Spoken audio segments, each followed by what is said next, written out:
Morning everyone, and welcome to my talk on developing search strategies for new product launches when search volume doesn't exist. So today I'm going to be talking you through how to build SEO and content strategy for a new brand or product to reach audiences and fulfill search intent along 3 stages of the search funnel. So we're going to be looking at tactics to identify consideration content, curiosity content, unaware content, and then we're going to be wrapping it all up with some link tactics to support the overall strategy. Has this ever happened to you? You start your keyword research and content research for your new product or brand, and there is this. There's no search volume. There's not really anything there to guide you or help you prioritize what content you need to create. There's nothing to guide your SEO strategy. This can be really daunting, but you need to remember that the best products in the world, and actually all products in the world at some point, had 0 search volume, like earpods, cork yoga mats, or one of my favourite things, oat milk. Who was searching for that in 2010? You need to have an SEO strategy, but how do you reach audiences and plan your marketing if you don't have those search volumes to guide you? When you're daunted, it can be tempting to just focus on paid media at the start and leave SEO till later when search volumes do pick up. But this is a real big mistake. So you're there creating great paid Instagram and gorgeous programmatic creatives. Your competitors could be there in the background silently learning from you and building an SEO ready website with your product terms, your product USPs, the keywords that you're talking about and generating awareness around. And then when those search volumes catch up with product awareness and brand awareness and people start searching, they might land on your competitor website and not your website. And so you're going to lose market share straight away. You're going to need a keyword strategy that's prepared for search volume growth. So we're going to be proactively predicting search volumes and then creating content to fulfill search intent along this conversion funnel. The first type of person is someone who's seriously considering buying your product. You might think we're getting a little bit ahead of ourselves here by talking about people who are really into your brand when it doesn't really exist yet, but this is one of the easiest things to nail, and so you don't want to get this one wrong. The second type of user we're going to be looking at is a curious person. These are people who know about the umbrella category, but they're not 100% sold on you yet and need some more information about how they're going to incorporate you into their lives. Last user we're going to be addressing is the biggest pool of opportunity. Those who are totally unaware. They don't know about you and they don't even know about your category maybe, but when they do, of course, they're going to want to buy you and travel right down that funnel. So in building a proactive and preemptive SEO strategy, you'll be able to solve and avoid some of the common issues brands and companies can run into when launching a new product and hit the ground running.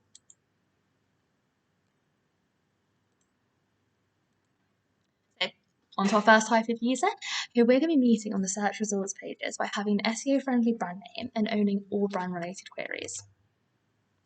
So there are just 4 simple steps you need to follow to set yourself up for success. So having an SEO-friendly brand name, identifying competitors and researching into what they're writing about, then doing keyword research into their search volumes, then predicting search volumes and mapping them to URLs and content on your website. So I know that not everyone's going to have the luxury of altering or tweaking their brand name, but if you can for SEO purposes, please do. If your brand name or product type is already heavily associated to another brand, product, or entity on Google, it's going to be really hard for you to get any branded visibility. So let's go back to 2010 when oat milk wasn't already selling like hot lattes, and imagine we're setting up a brand of oat milk. We could go really sciencey and call it Avena, which is a Latin name for oat. We can see here there's already a knowledge panel. There's already another brand called Avena. There's some people also ask boxes and videos going on there. So it's been really hard to get any branded search for Avena, search visibility for Avena. We could do something punny. So we could go after Oat So Simple. But that's already a brand name. And they've got some shopping ads up there. And there's also people also ask boxes. So again, it's going to be a challenge to get branded visibility. The lesson here is you need to have a brand that no one else owns. You need something fresh and you need something that you can completely control and you're not going to have any competition for. So introducing Muesli, the coolest, most hipster, most environmentally friendly oat milk out there that crucially has no branded search competition whatsoever. So we've got our brand name and now we need to go through the process of how to identify brand search terms. You need to do this because once your brand awareness grows and your product awareness grows, you're going to become more popular and people will search for you. So this graph is just from Google Trends. A lot of you will be familiar with this, and this just shows us how popular search terms or how trendy search terms are. So blue we have Outpro, red we've got Oatly, and yellow we've got minor figures. And you can see that there's been pretty consistent interest in Outpro over the past couple of years, and Oatly's interest has only really grown in the last couple of years, and minor figures is starting to gain more traction. And what this tells us is that Oatly and minor figures needed to be looking at what Outpro was doing so they could preempt the search volume that's growing around their terms. So where do we start? Well, with your competitors. Have a look at what your competitors are writing about. What's in their primary navigation? What are they telling people about themselves? And what are they prioritizing? Also, look at the search engine results pages. Are there any knowledge panels, featured snippets, people or SWAS boxes? Looking at them will tell you the kinds of things that Google knows people are interested in when looking at your competitors. So once you've got the areas that your competitors are talking about when addressing their own branded content, you can start to gather keywords and get search volume. So you can use Ahrefs, Moz, SEMrush, whatever keyword tool you like. You can input URLs to get the keywords. You can start just inputting keywords you think are searching to get the highest volume iteration of that term and begin to categorize them. If possible, try to use more than one competitor to get a real breadth of search terms and get full coverage of what everyone's talking about when it comes to your competitors. This can also help you find trends and recurring themes to help you better identify the categories of content that you need to create on your site in regards to your brand. Our keyword research and competitor research has told us that for Muesli, we need to create some product pages, some category pages, health and ingredients pages, some stockist pages, and a couple of about us and meet the team pages. And that's it. That's all your branded content research done. So when you're going through and you're planning this out, just bear these thoughts in mind, such as, the brand name, check your domain names available, have a look at rich results. What are people talking about when it comes to other brands? Are you covering all the bases for brand searches? And are you meeting those queries with the correct type of content? Onto the curious people next, the people that could be persuaded if they just have a little bit more information on you. Again, there are 4 steps. So you want to identify similar products that mirror your products or that product category that you're looking to disrupt, researching into their site content, suggested searches, and again, going back to those search results pages, making sure everything is rooted in search volume, and then going and mapping it to content on your website. Where do you start with non-branded keyword opportunities? With the umbrella category. So oat milk, soy milk, almond milk, they're all within the umbrella category of plant milk. So if oat milk was a brand new thing and we were looking to disrupt the category of plant milks, we're looking to start getting market share of that and to tempt people away from almond milk and soy milk, we want to look into longer tail searches that people do around the competing products. Done a little bit of research with Ahrefs, Moz, whatever tool you want to do, had a bit of a Google around, had a bit of a think about what I would be searching if I was someone who's really deeply involved with almond milk or soy milk. And we can see lots of search volume around ice creams, smoothies, but then also around more lifestyle focused queries. So this is telling us that people who are interested in this umbrella category, people who are curious about you, are going to be interested in recipe and lifestyle content. And then what we can do from those search volumes, we can see that there's nearly 12,000 monthly searches that potential people who might be interested in muesli recipe pages if they're curious about trying oat milk. And then there's nearly 16,000 potential monthly searches for people who are interested in the health and lifestyle content around oat milk and trying to move away from soy milk, almond milk. And this methodology is completely applicable to whatever vertical or sector that you're in. You might need to go through this process a few times, such as when you're launching a new product or when you're doing seasonal content. So think about doing this in relation to Valentine's Day, Mother's Day, and Christmas. Making sure that you're covering any overlaps with products and existing products. Again, rooting everything in those highest volume iterations of the search terms and meeting queries with the correct type of content. So by this, I mean, if you're Googling around for the calories in something, and a graph is returned, give a graph. If you're Googling around for something to do with recipes and a video is returned, give a video. Last but not least, your biggest pool of opportunity, the people who know nothing about you, your unaware audience. So, motivational speaker time. This can be really daunting to get your brand in front of unaware audiences, and it's a huge challenge, but you know they're going to want to buy your product. It's where your research and your audience come into play. You develop this product because you know that it's going to satisfy these pain points. People are going to be interested in it. You created this product for these people. You know what they're talking about. You just need to, again, drill this all back down into what people are searching for.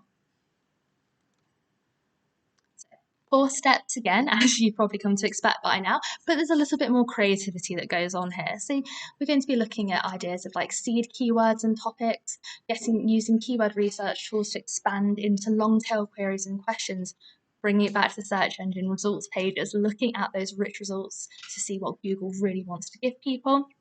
And go a bit deeper, look at forums, look at comment sections, get involved with what people are talking about. Our muesli audience, obviously it'll be huge, everyone's going to want to buy muesli, but 2 really typical people who are going to be into it are eco-conscious people and people who might be on a bit of a diet. So eco-conscious, not that foodie, but probably into learning more about the carbon footprint behind what they're consuming, and a dieter looking to maybe cut down on dairy in place of something just as delicious like muesli, but a little bit lighter. So when you're creating content to kind of like intercept these queries and start to meet these people who aren't searching for you, but searching for things that are related to you, go back to the search engine's results pages, look at plant-based diet for environment. For an environmental person, we can see there are people or SWAS boxes, featured snippets, related searches. Look at what's ranking and look at what people are talking about. If people are talking about it and it's ranking and it's up there, it means it's getting a lot of clicks and people are really into it. So what we've got here is a really good blog idea for our environmentally friendly audience and someone who's looking at getting started on reducing their carbon footprint through their diet and lifestyle. So we've taken these ideas from our knowledge of our audience, from our keyword research, and we've been able to drill that down and attribute some search volumes that we're going to target and try and rank for with this blog piece. Next thing that this blog piece needs to do, as well as ranking for these environmentally friendly terms to meet that audience, is to support the other content on your site. So this kind of content would want to internally link to the sustainability page on your website or to a product page to really start to create topical hubs and then give someone a really good next click option when they're on your site. And then for our dieter category, they might be looking at how to lose weight on a vegan diet, plant-based weight loss. We've got those ideas from our audience insights, from our market research, from the search engine's results pages and competitors, drilling it back down into search volume. These are the keywords we want the blog to rank for. And then as well, just as with the environmentally friendly blog piece, we want this blog to then link to maybe the brand health page or the product pages. So bear this checklist in mind when you're creating your unaware content. Again, this is a bit where people can maybe get a little bit overexcited and think a little bit too big. You want to bring everything back. So make sure that it's all rooted in search volume, make sure it's all rooted in data. Make sure that there are actually people talking about what you're talking about. There's such a thing as being a pioneer, but then there's such a thing as talking about something that people actually don't want to read about just yet. And then make sure you're meeting those queries with the correct type of content. Lastly, links. So links are going to underpin and support visibility for all audiences and search terms. And when you're launching a new website, link building is going to be a really important element of building up that authority and just making Google know who you are and that you're there. So there are 3 pretty common link building tactics you can use: expert comments and resource content, competitor replication, and brand mentions. So you're a new brand, you don't exist yet, so we're not going to talk about that yet. And we're going to look at competitor replication and expert content and resource content. Competitor link replication, it does what it says on the tin. You look at where your competitors are getting links from, see if it's appropriate to also ask for a link, and offer yourself up as an alternative or extra resource for that content. Then resource content and expert comment. This kind of dovetails with the blog work that we've been doing. It's where you can create a survey, use your data, give something that's really valuable and linkable to people so they're going to want to link to you. Create something useful. So this is a good opportunity to make this marry up the blog research and blog content that you're creating. So everything's working as hard as it can to attract people to your site and attract links to your site. Some final thoughts. So for our consideration content, remember, if possible, please pick an SEO-friendly brand and product name. And use competitors to predict key queries about your brand or product. It might seem like there's nothing out there, but it is. You can use their information and write the content that people want to see. And then if you do that, you'll be able to get those rich results. The curiosity content, look at the umbrella category and similar products. Just as with the branded topics, there is information out there. You just need to be smart about what information you're using. Investigate search volumes to help you prioritize your categories. You might think you need a page on something, but maybe that can just slot into another page. And don't forget that you're writing to make people interested in you. It's meant to be interesting, so grab people's curiosity with what you're writing about. And for unaware content, I've said this a lot, but always underpin your blog content with data. Make sure that there is a reason you're going to be writing this. There's not going to be any search volume around your brand or product yet, but the topics are meant to underpin and guide you, and that's how you're going to meet the biggest kind of audience. Think about where your blog content is going to sit and what curious and consideration content it's going to support. So every single blog should do at least 3 things. It should rank for something, it should link to something, and it should support topical authority. It should also be something that's linkable. Make everything work really hard. And don't get lazy. Keep your finger on the pulse of trending content. So if you'd like to get in touch or get more information, if you haven't been taking notes, you can download the new brand and product strategy checklist here, or here, or here. And if you want to talk SEO, you can connect with me on LinkedIn. Always happy to have a chat, or get in touch with us and drop us an email at hellolondon@tugagency.com. Thank you, and have a great rest of Brighton SEO.